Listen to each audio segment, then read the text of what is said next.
तो दोनों हाथ उठाते कि नहीं? अच्छा, दोनों हाथ क्यों उठाते?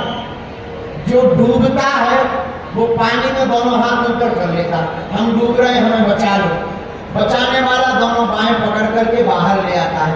उसी प्रकार हम लोग भी भव सागर में डूब रहे हैं, और जब दोनों हाथ उठाकर जयकारा लगाते हैं तो भगवान भी दौड़ करके बाहें पकड़कर भव सागर से पार कर देते हैं। बोलो सीताराम, जोर से बोलो। इसलिए आज का सूत्र कथा का ध्यान करो। आज का सूत्र है, सुख धन से प्राप्त नहीं होगा, सुख तो आपको भगवान के भजन से प्राप्त होगा।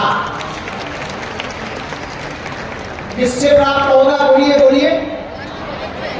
भगवान के। अच्छा महाराज, उल्टी बात है मत बोलो। भजन से सुख मिलता है क्या? हाँ भैया मिलता है। मिलता है? हाँ मिलता है। आप कोई प्रमाण बताओ। हाँ तो सुनो, आपके पास मकान ना हो, वो बेहतरीन बड़ा मकान बना लो, और मकान बेहतरीन बन जाए, बढ़िया बेहतरीन तुम गद्दा ले आओ, 3-4 लाख रुपए का, 2-2.5 लाख रुपए का बेड ले आओ, लेकिन नींद न आए, तो बताओ क्या वो महंगा बिस्तर किसी काम का है? बोलिए। अच्छा, आप 5 स्टार होटल में जाकर के बढ़िया चाउमीन, डोसा और क्या क्या चलता, मंचूरियन, इडली, और हाँ वो पिज्जा,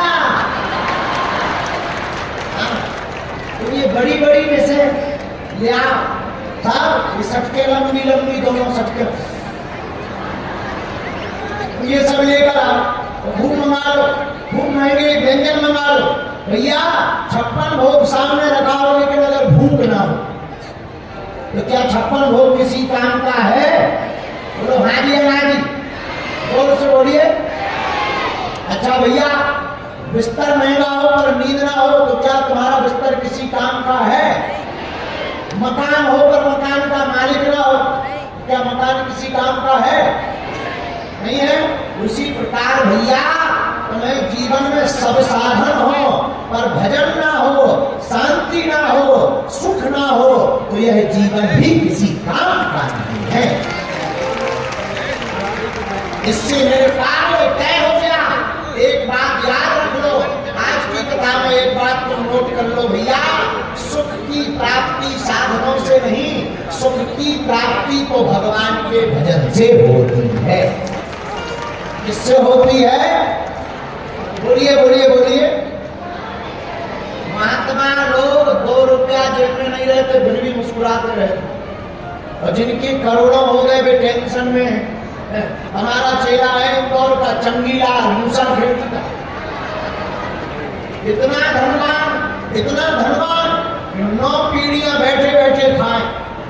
उसने अपने मुनीम से पूछा, मुनीम बताओ अपने पास कितनी संपत्ति है? मुनीम ने कहा, हुजूर अपने पास इतनी संपत्ति है कि आपकी 9 पीढ़ियां कोई काम ना करें, बैठ करके पड़ी पड़ी भोजन पाएंगी, इतनी संपत्ति है। इतना सुनते ही सेठ जी बीमार पड़ गए।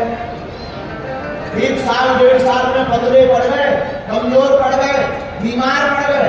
दवाई करवाई, डॉक्टर ने कहा इनको कोई चिंता सता रही। पूछा, हुजूर चिंता क्या है? बोले हमें चिंता ये है कि 9 पीढ़ियां के बैठे बैठे खा लेगी, पर 10वीं का क्या होगा? बताइए। हमें बड़ी हंसी आई। बोले गुरुजी आप हंस क्यों रहे? हमरा ठटनी के भरे, जरूरी थोड़ी है कि 9 पीढ़ियां तुम्हारी चलेंगी, बीच में ही रुक जाएंगी तो क्या कर लोगे? बोले उपाय क्या? हमने कहा भैया, कल की लोग चिंता नहीं करते, जो बीत गया उसमें सोचते नहीं। महात्मा तो आज जो है उसी में आनंद लेकर के जीते हैं।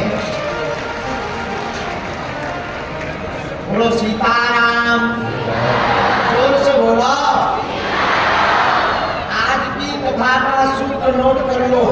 सुख धन से प्राप्त नहीं होता, किससे प्राप्त होता है? भगवान के भजन से। किससे? एक आदमी ने भगवान विष्णु की तपस्या की। किसकी तपस्या की? किनकी? भगवान विष्णु की। भगवान विष्णु प्रसन्न भय, वरदान मांगो। महाराज आप ही दे दो। नहीं मांगो मांगो। भगवान विष्णु ने कहा कि मांगो। बोला नहीं महाराज, जैसी हमारी तपस्या हो वैसा आशीर्वाद दे दो। भगवान विष्णु ने एक थैला उठाया, लो जो तुम्हें चाहिए निकाल लो। दिखने में छोटा है पर तुम्हें पृथ्वी पर तुम अपने घर जाओगे विराट रूप में मिलेगा। उसने मकान निकाल लिया, मकान की चिट्ठी निकाल ली, गाड़ी की चिट्ठी निकाल ली, संपत्ति की चिट्ठी निकाल ली, पूरा थैला खाली कर दिया। आदमी है ये खतरनाक, इतना ही दे दो, उसका कभी मन भरता ही नहीं है। जब पूरा थैला खाली कर दिया, वापस जाने लगा तो भगवान विष्णु ने लक्ष्मी जी से पूछा, जरा देखो थैला में कोई चिट्ठी रह गई कि सब ले गया चंगीलाल। लक्ष्मी जी ने देखा, बोले महाराज सब ले गया, बस एक चिट्ठी छोड़ गया। विष्णु भगवान बोले कौन सी? कोने में पड़ी हुई थी थैला में, उस चिट्ठी में लिखा था शांति। भगवान विष्णु बोले 1.5-2 साल बाद फिर से लौट के आने वाला है। तो सच में उसे मकान तो मिल गया, गाड़ी तो मिल गई, पर शांति नहीं थी। उसे लगा पूरी जिंदगी बेकार हो गई।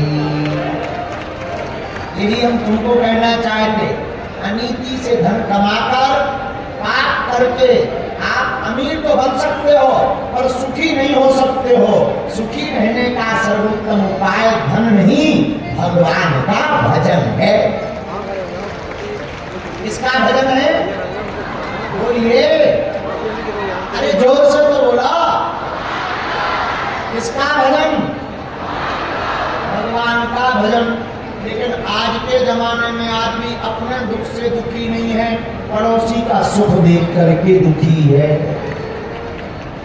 आदमी अपने दुख से दुखी नहीं है, पड़ोसी की बंगला क्यों आ गया, पड़ोसी की गाड़ी क्यों आ गई, पड़ोसी के ऐसा क्यों हो गया।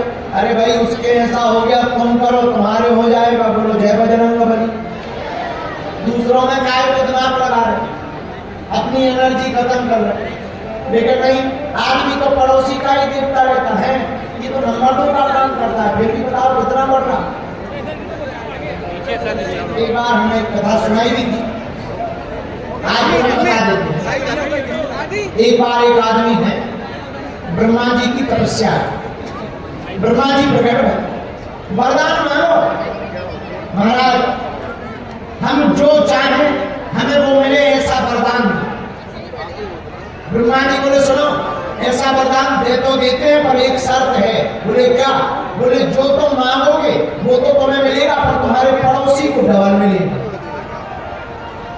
इसने कहा भाड़ में गया, मैं मिल जाए तो मिल जाए, पर अब हमें वरदान तथास्तु। ब्रह्मा जी ने कहा तथास्तु।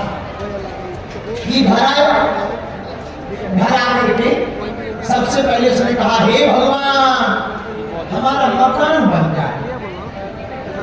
इसका तो मकान बन गया 2 मंजिला, लेकिन 4 मंजिला पड़ोसी का बन गया, और एक नहीं 2-2। अब ये बाहर निकला, इसने कहा अरे हमारा तो एक ही 2 ही मंजिल है, इसके तो पड़ोसी के 2-2 हैं। क्योंकि ब्रह्मा जी ने कहा था जो तुम मांगोगे पड़ोसी को डबल मिलेगा। अब उसने कहा हे भगवान हमारी एक कार आ जाए, बेहतरीन कार, इसको तो एक कार नहीं पड़ोसी को 2-2। अब और उसका दिमाग खराब, पड़ोसी 2-2 कार, कभी इसमें चले कभी उसमें चले। ये अपनी कार को दिखाया तो पड़ोसी भी हॉर्न बजा 2-2 देखा, 2-2 मकान। इसने कहा हे भगवान हमारी एक लुगाई आ जाए, इसको तो एक आई,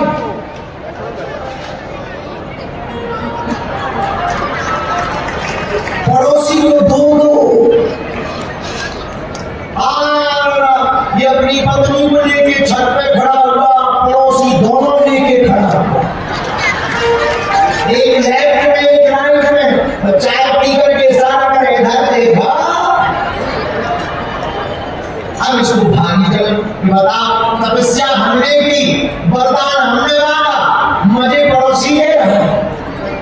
अब उसका दिमाग खराब। अब जब दिमाग खराब तो सोचा वरदान नहीं है, कुछ भी मांग लो वो मिलेगा। तुरंत ही भगवान जी से बोला हे भगवान हमारे मकान के बाहर एक 20 फुट का गहरा गड्ढा खोद जा। इसके बाहर तो एक गड्ढा पड़ा पड़ोसी के बाहर। तो बोला, हे भगवान हमारी एक आंखी फूट जाए। भैया इसकी तो एक ही गई, पड़ोसी की तो दोनों तब गई। इसने कहा भाग गया, अपन तो एक से काम चला लेंगे। सामने वाला का तो बिल्कुल जीरो ही हो गया।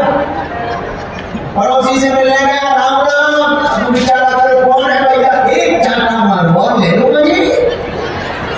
दो दो गाड़ी, दो दो बंगला, दो दो लुगाई। वही में खड़े खड़े बोला, हे ब्रह्मा जी हमारी एक टांग और टूट जाए। भैया इसकी तो एक टूटी पड़ोसी बिल्कुल ही अचंभव हो गया। अब इसे और मजा आया, बैसाखी लेके मुझे कहा मुझे। अब इसने कहा, हे ब्रह्मा जी हमें बहुत आनंद आ रहा। हे ब्रह्मा जी जो गड्ढा हमारे घर के बाहर 20 फुट का खुदा है, हम उसमें गिर जाए 50% हम मर जाए। हम 50 मरेंगे तो पड़ोसी पूरे ही। ब्रह्मा जी तुरंत प्रकट गए, बोले वरदान कैंसर। ये बोला क्यों? अरे बोले बाहर इसके लिए वरदान दिया तो तुमकी पड़ोसी की तेरी करवा दो। बेचारे की तुमने दुर्दशा करवा दी, शर्म नहीं आती है। बोले महाराज अब क्षमा मांगते हैं, क्या बताएं तपस्या हमने करी बनी ले रहा था, हमने इसको मजा सिखा दिया। उस दिन से ब्रह्मा जी ने वरदान देना ही बंद कर दिया। बाद में पता लगा वो आदमी भी इंदौर का है। जितने हम अपने दुख से दुखी नहीं है, उतने पड़ोसी के सुख से दुखी है। किसके? तो उपाय क्या है भैया, नोट कर लो।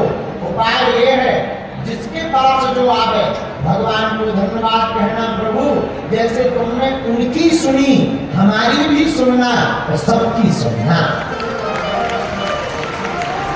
ऐसे भाव में जीने वाला आदमी ही सुखी रहता है। कैसा रहता है भैया? बोलो बोलो। ऐसा आदमी सुखी रहता। दूसरा उपाय सुखी रहने का, जो प्राप्त है वही पर्याप्त है। आपको जो मिला है उसी में संतुष्टि रखिए, भगवान को धन्यवाद दीजिए। कहिए, मुझे मेरे मालिक बहुत कुछ दिया, मुझे मेरे मालिक बहुत कुछ दिया है। तेरा शुक्रिया है, तेरा शुक्रिया है, तेरा शुक्रिया है, तेरा शुक्रिया है। मुझे मेरे मालिक बहुत कुछ दिया है, मुझे मेरे मालिक बहुत कुछ दिया है। आप लोग भी बैठे बैठे सुखी रहना है तो ये शुक्रिया करो, भगवान को सुबह शाम कहो। क्या? तेरा शुक्रिया है, तेरा शुक्रिया है, तेरा शुक्रिया है, तेरा शुक्रिया है। भैया विचार करना, भगवान ने तुमको दो आंखें दी, दो पैर दिए, नाक दी, कान दिए। भैया तुम चल पा रहे, बोल पा रहे। कभी विचार करना भगवान ने तुम पर कितना उपकार नहीं किया। कभी आकलन करना जिनको भगवान ने पैर नहीं दिए। कभी विचार करना जिनको भगवान ने आंखें नहीं दी। कभी विचार करना जिनको भगवान ने हाथ नहीं दिए। तुम्हारे ऊपर भगवान का कितना उपकार है। तुम्हें घर दिया, बार दिया, परिवार दिया और भारत जैसा राष्ट्र में तुमको जन्म दिया। कितना भगवान का उपकार है। इसलिए भगवान को सुबह शाम कहिए, मुझे मेरे मालिक बहुत कुछ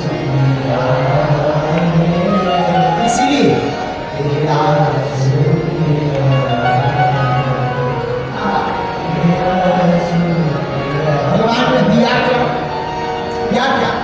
ये जल जात दी है, ये औलाद दी है, ये जल जात दी है, ये औलाद दी है, मुसीबत में हर वक्त मिलता है, मुसीबत में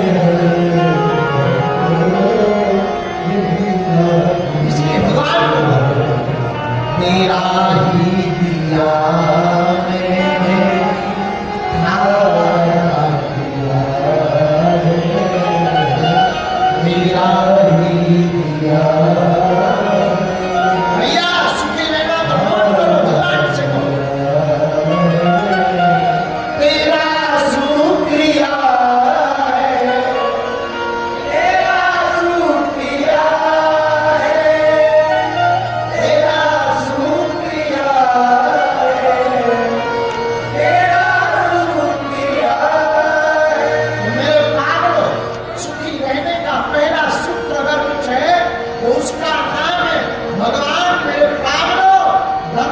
सुखी नहीं रह सकता, भगवान के भजन से जरूर सुखी रह सकता। और दूसरा सुख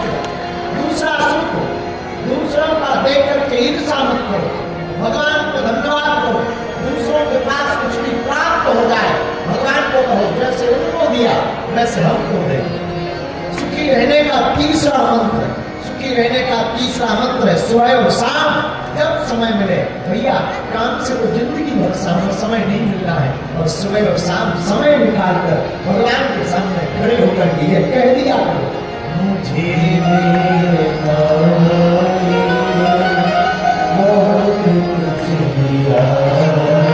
सब कहो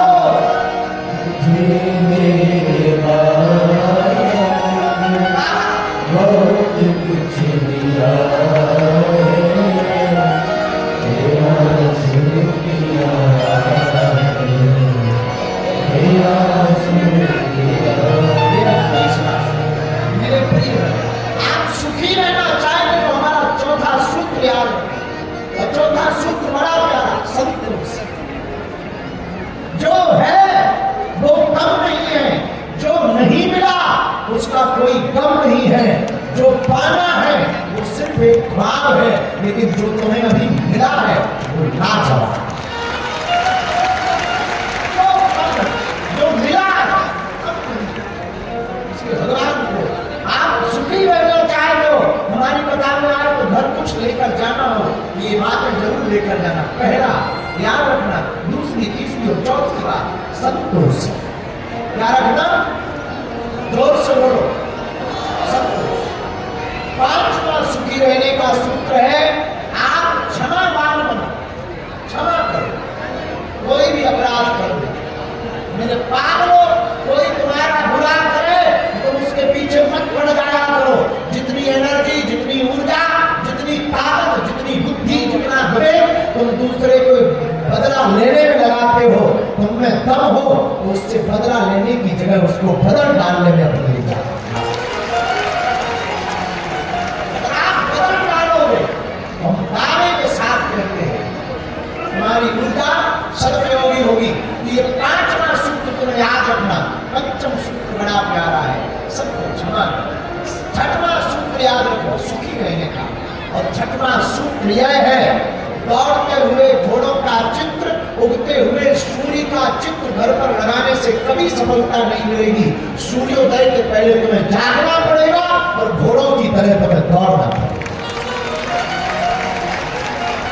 और अगर आप सूर्योदय के पहले जागोगे और घोड़ों की तरह मेहनत करते हुए दौड़ोगे तो मेरे पागलों, मीरा को राम मिले, रसखान को, सूरदास को, महावीर को, रैदास को, सबरी को, केवट को, हम कलिकाल को तुमको कहते हैं कि तुमको भी भगवान कृष्ण मिलेंगे, भगवान राम मिलेंगे,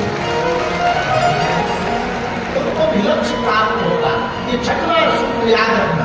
सातवां सूत्र और प्यारा है, सातवां सूत्र सहज ये है मेरे पागलों, सरल रहो, विनम्र रहो, अभिमान में मत जियो।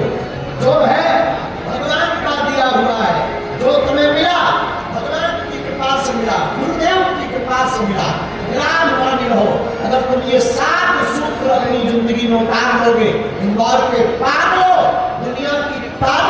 हमारी जिंदगी में कभी दुख नहीं ला सकते। बोलो सीताराम।